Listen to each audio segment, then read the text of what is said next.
Fala aí, galera do canal Curuçá Extremo. No conteúdo de hoje, nós não poderíamos deixar de emitir a nossa opinião nesse caso aí de repercussão nacional e internacional, onde mobilizou as duas forças militares do DF e de Goiás, com quase 200 homens super preparados e armados para tentar capturar esse serial killer, mais um serial killer brasileiro. Inclusive é o segundo conteúdo que a gente estará postando sobre psicopatas, né? O primeiro que a gente postou aqui no canal foi uma entrevista com o Pedrinho Matador em um podcast, onde a gente analisou um pouco da mentalidade dele e agora do hype do momento, né? Televisão, redes sociais, a todo instante mostra os desfechos aí do caso Lázaro. E para a gente entender um pouco a personalidade da mentalidade por trás do monstro desse serial killer, a gente tem que voltar um pouco na infância, na juventude do Lázaro, onde foi diagnosticado através de um laudo psíquico com aproximadamente 19 anos de idade, quando ele esteve preso, que a gente já vai dizer já o motivo, mas antes, patrocine, inscreva, compartilhe esse conteúdo. E o conteúdo tem um oferecimento aí à Farmácia Mais Saúde, em nome do Jonathan, estúdio do Tato, aí, o nosso amigo aqui em Curuçá, que tem dado uma força, Japa Motos e o nosso amigo Ramon aí da Burg Play. Então, para a gente entender um pouco a mentalidade aí do Lázaro, eu inclusive vou deixar aqui, através de uma foto que eu peguei do Google, exatamente esse laudo aí psicológico, né? Feito por diversas pessoas experientes na área criminalista. E nesse laudo diz assim, que a mentalidade do Lázaro sofre com diversos transtornos aí psíquicos, não tornando ele um cara louco. A gente já vai explicar que a loucura é o rompimento da realidade, mas tornando ele sim um psicopata, segundo Guido Palomba, um cara que é psiquiatra forense aí. Dedicou sua vida toda em fazer essas análises aí de crimes hediondos. E assim, o Lázaro ele teve diversos problemas na sua transição da adolescência para a fase adulta, né?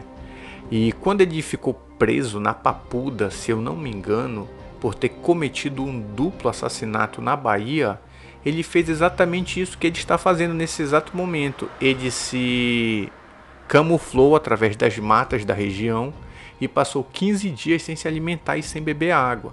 Ele só se entregou depois que ele se feriu gravemente e ele mesmo se entregou para as forças policiais. E 10 dias depois de preso, ele voltou a fugir novamente e ficar foragido da justiça. Só para fazer uma análise rápida aqui, eu não tenho dúvida que a total culpa de todos esses transtornos que esse cara já causou na sociedade, e principalmente pelas vidas das 4 pessoas que ele ceifou aqui no Distrito Federal, matou o pai, 2 filhos, um de 15 anos, um de 20, depois raptou a esposa desse pai assassinado, estuprou e assassinou à margem de um rio no Distrito Federal. Eu não tenho sombra de dúvidas em dizer que a culpa é única e exclusivamente da nossa justiça, das nossas leis.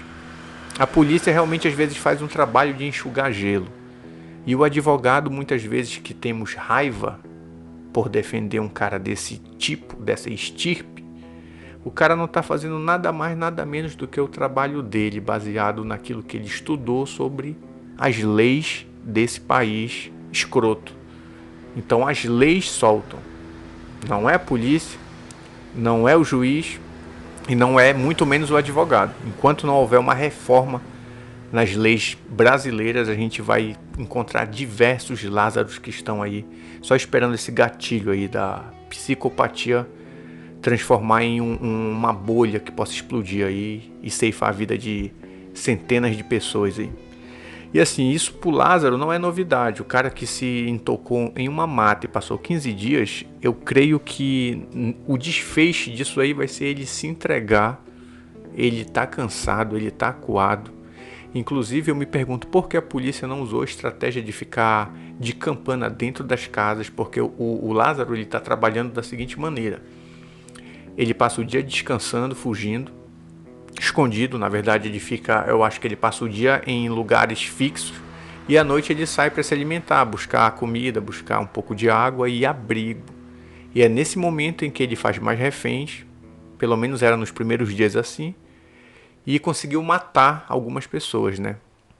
Então, se a polícia tivesse montado campana dentro dessas casas aí, com certeza iriam deparar com Lázaro na noite. E poderiam prender ou matar, que eu acredito que o Lázaro não vai se entregar de forma legal. Até porque nesse laudo psíquico aí que a gente mostrou, ele tem diversos problemas com bebidas e drogas. E ele está sofrendo, segundo uma psicóloga, aí, uma abstinência tremenda por causa das drogas, tornando assim muito mais alucinante a sua mentalidade.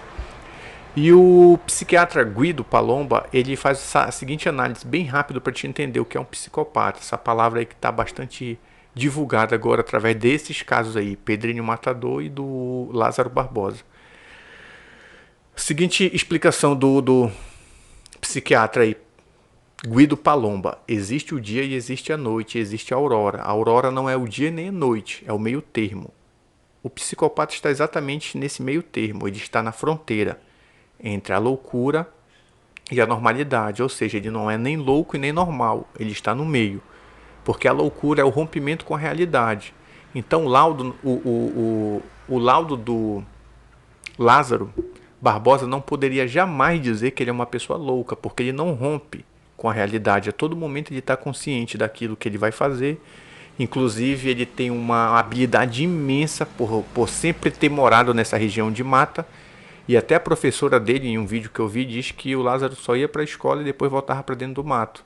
Depois do mato ele voltava para almoçar e ele tinha uma conexão muito grande aí com a natureza. Ele era um caçador nato, né? Então essa região aí vai ser quase que impossível da polícia, por mérito próprio, capturar o Lázaro. Como ele está bastante debilitado por não dormir direito, fome, sede, a polícia vai acabar vencendo através do cansaço. Inclusive o secretário de Segurança de Goiás, ele a todo momento se preocupa com o trabalho e o desempenho da equipe dele. Então ele preza muito descanso. E ele prefere alternar aí as polícias. Só que os policiais que estão na missão focado, eles não querem de maneira alguma alternar, sair para descansar. Eles querem todo o tempo ficar ali dentro. Inclusive a última guarnição que está em mato, que saiu ontem às 4 horas da tarde, ainda não retornou até hoje. Os caras estão no meio do mato e não vão descansar enquanto não capturar o Lázaro. E pela minha opinião aqui própria, eu acho dificilmente que eles conseguirão trazer o Lázaro em vida. Eu acho que eles irão ceifar, matar. Até porque o Lázaro está com diversas armas dentro da mochila dele ali. Mesmo que ele tenha jogado fora as armas para poder não oferecer risco, a polícia ali não vai mais acreditar, cara. E assim, gerou aí uma análise muito interessante a ser feita, que a própria polícia também ela sente isso, de termos espirituais, que o cara mexia com magia negra, que o cara era de seita satânica, que o cara realmente fazia rituais macabros aí. Eu, como não costumo acreditar muito nessas paradas aí, eu não acreditei, mas depois que eu escutei um relato do secretário de segurança, que realmente confirma que ele era envolvido com isso. Inclusive, as últimas 3 vítimas que ele fez, que ele sequestrou, ele iria fazer um ritual na margem do rio, lá no Distrito Federal. Porque a região onde o Lázaro está ali atuando, geograficamente falando, ela existe muitas grutas e rios. E durante a noite, durante o dia ele se esconde nas grutas, e o helicóptero não consegue filmar, e durante a noite ele sai para caçar alimento. E, cara, graças a Deus não aconteceu aí uma tragédia, porque o Lázaro, quando se deparou com as equipes aéreas, ele pediu que as pessoas se camuflassem, as vítimas dele se colocassem folha por cima. E o cara do helicóptero meteu a rajada no Lázaro e não pegou nas vítimas. Foi aí que o Lázaro abandonou as pessoas que ele iria cometer esse ritual e iria assassinar, e a polícia de terra foi acionada e conseguiu chegar em cima da hora.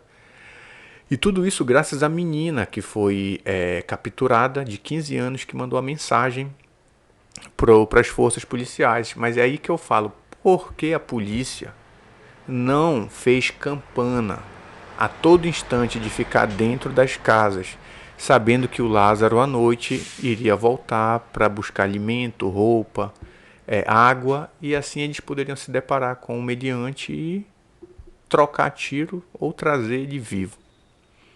A questão é que eu acredito que ele irá se entregar por cansaço, a polícia não conseguirá capturar ele, o que eu acho, e provavelmente não será ele em vida, porque diversas pessoas que viram ele transitando na estrada, na PA, de uma rua, de uma mata para outra, viram que se tratava de um cara transtornado, ou seja, o cara está sofrendo uma abstinência imensa por falta de droga e o cara está virado bicho.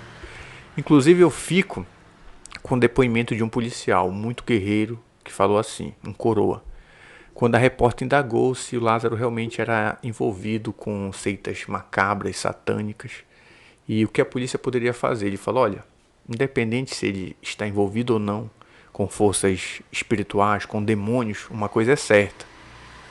Com quem ele estiver no momento, ele irá ser preso. Isso o policial não quis dizer ser morto, porque estava uma equipe ali imensa de reportagem e a repercussão já viu.